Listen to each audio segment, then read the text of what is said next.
the radio personality Hourglass from This America Life, he says this. He says that, great stories are experienced and created by those who tell them.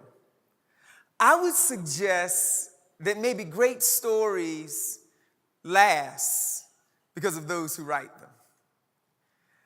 Perhaps what we've been experiencing in these last days together and in our journey for many of us as a YMCA and as a movement is that we've been trying to sharpen our pencils in order to create and write a different story. And whenever one is writing a story of multicultural inclusion, it's a story that is filled with comedy, with drama, tragedy, and triumph.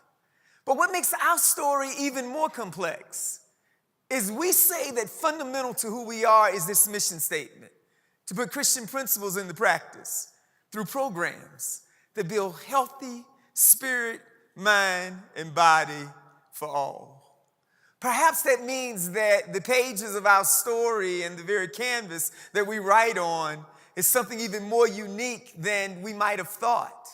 Maybe our stories are actually written on our bodies, in our spirits, and in our minds. I know this to be true because I have 2 children that have tats. And one of the things about tattoos that's incredible is that there's a beautiful story that is told on each tattoo, and yet it is a painful story. I have none. And yet pain is a part of a beautiful story. But pain is also a part of our American story. Pain on our bodies, that again is part of a story where we too have pain that were all about bodies that were not beautiful. Bodies that instead of telling a story, they became bodies that were used for business. Bodies that were used for bartering. And sometimes the pain of that story we don't even want to talk about. We think, why do we have to go back to the past? But the historian, Dr. John Hope Franklin, says it this way: in order to set the house in order, you can't just start with the present. You got to start with the past. See, when you think about America's story, it is complex. 265 years of slavery. 265 years of slavery that even before that, the complexity of a story, that there were many who were here who they too, their bodies were not appreciated, even to where there's confusion about our story. Who really discovered? How do you discover a place when people are already here? But 265 years of slavery. Then 1963, Emancipation Proclamation, Abraham Lincoln set us free. Did he really? Because for 99 years, there was a story that was recreated called Jim Crow.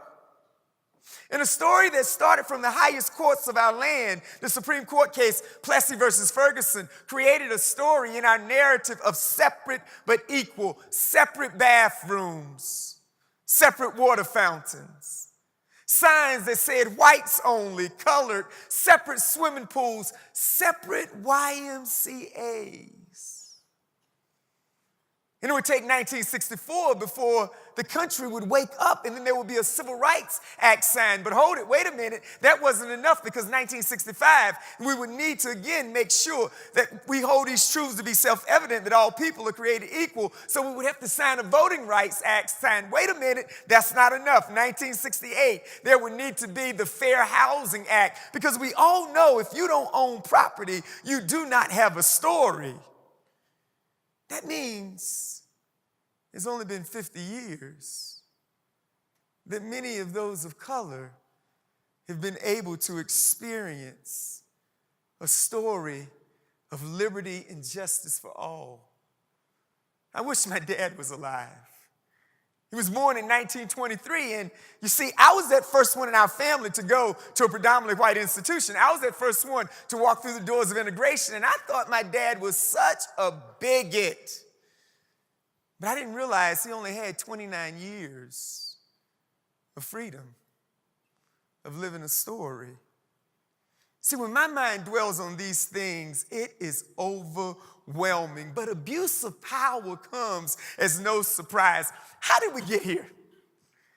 Maybe we got here because of passion. Maybe passion, misplaced passion, passion that wasn't placed in justice. But if passion led us here, maybe it's what it will take to move us to the next place will be passion.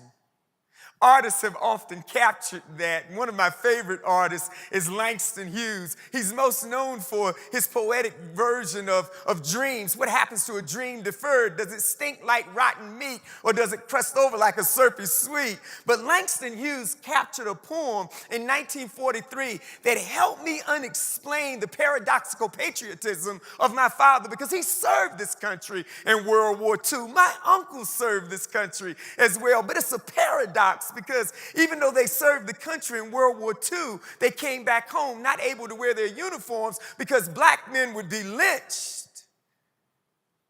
And Langston Hughes in 1943 captured something that gives explanation to the paradox of this image. Lady Liberty, look here, America, what you done. Let things drift until the riots come. Now your policemen let your mobs run free. I reckon you don't care nothing about me. You tell me that Hitler's a mighty bad man. I guess he learned his lessons from the Ku Klux Klan. You Jim Crowed me before Hitler rose to power. And now you're still Jim Crowing me right now, this very hour. I ask you this question because I want to know how long I gotta fight Hitler and Jim Crow. Langston Hughes captures the paradox of that. And sometimes what you feel when you're in this place of there wanting to be changed and being the change, and his words still ring true, unfortunately, today. And sometimes you feel like you're stuck between two walls. Sometimes you have a DMX moment. I'm about to lose my mind up in here. But we must be the change. Maybe there are no visible chains anymore, but what you have heard even this morning and all throughout this week are chains that have been broken. And here's why. Because we put Christian principles into practice through programs that build healthy spirit, mind, and body for all who are created in the image of God. Transgendered individuals, immigrants, people with diverse abilities, and people who can pursue faith if they choose. We must write ideas that matter. Dr. King's words, though, haunt me. Words that he said. He says, history will have to record that the greatest tragedy of this period of social transition is not the strident clamor of bad, evil people, but it will be a tragedy when there's the silence of good people. See, the ultimate measure of a man, Dr. King says, is not where he stands in moments of comfort and convenience, but where does he stand in moments of challenge and controversy? I'm thankful that 7 years ago, in our YMCA, a leader, a philanthropic leader, was driving in the summertime on his usual journey to swim with his family at the beach. And he heard on the radio station the data that staggered him, that while he was going to enjoy the water with his children, that his other children, children of African American descent, would lead the way in pool deaths. Because while his kids were able to swim free, that African American children, because it's only been 50 years that the pools were accessible to all, couldn't swim. But this leader decided to be the change in our association. And 7 years ago, he decided that he would no longer allow African-American kids to swim and end up into death, but we designed a program called Swim for Life. And have the waters of pools, 600 children with parents and YMCA staff and community leaders cheering because someone had the courage to be the change. If you walk into our branches, you will see yellow shirts. Ironically enough, that yellow does not mean cowardice. That yellow means courage. Yellow shirts that are surrounded around a tragedy, an internal tragedy that, while yes, it affects the body, it devastates the spirit and the mind. But there's a group of leaders throughout our YMCAs who say tragedy brings us together, and Live Strong is calling us all to live strong, to be the change. So this past year, as a YMCA, if our mission is going to be to put Christian principles into practice through programs to build healthy spirit, mind, and body for all, we must walk the tightrope. And the tightrope means that we must serve all. Conservatives, liberals, Republicans, Democrats. How in the world do you keep that kind of space? It's a tightrope. One step at a time. Yes, we create not only safe spaces, but we must create brave spaces, a tightrope that allows there to be in our places people for all. This is important because history has been written on your soul and my soul as well. And I cannot negate, I will never forget the experience of those who couldn't walk through the doors of a YMCA, writing a story of dignity in my life, that I have been created with a healthy spirit, mind, and body. Even though their voices were silenced, there are many who've had a story so that we could be in this room. And I am 56 years old. That means I've only had 47 years of being able to experience. But as it says, as Lin-Manuel Miranda says, I'm not going to waste my shot. Neither do you need to. In a couple of days, we'll be celebrating the Academy Awards. Much controversy. But I was surprised because I was a movie person growing up. I was surprised when I discovered there was this one movie that was a multicultural reality of a Shakespearean situation. And in 1962, West Side Story won the Academy Award. That was monumental because you had the Sharks and you had the Jets. You had, again, a Puerto Rican gang and you had a white gang. And what was interesting is there was this love story between Tony and Maria, and I was always excited about the Jets. But however, the part of the movie that stays in my mind was in that last tragic song. There's a place for us. Somewhere a place for us.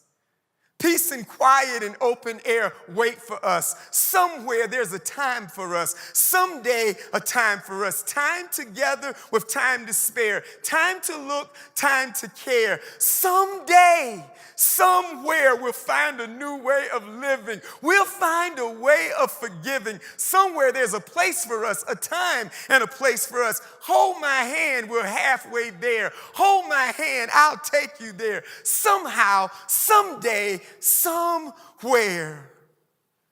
Well, you are the somehow. Today must be the someday. And right in our YMCA, in our communities, must be the someplace. There's still room, and maybe your pencil has been broken. Well, for God's sake, get it sharpened, and let's be the change again. Maybe you're tired, but there's some place, there's somehow, there's somewhere depends on us in communities all over this country. We must be the change today. And if your pencil is broken, God still has ink in his pen, wanting to write an incredible story that we will never believe could have happened, but I believe it can. Let's be the change.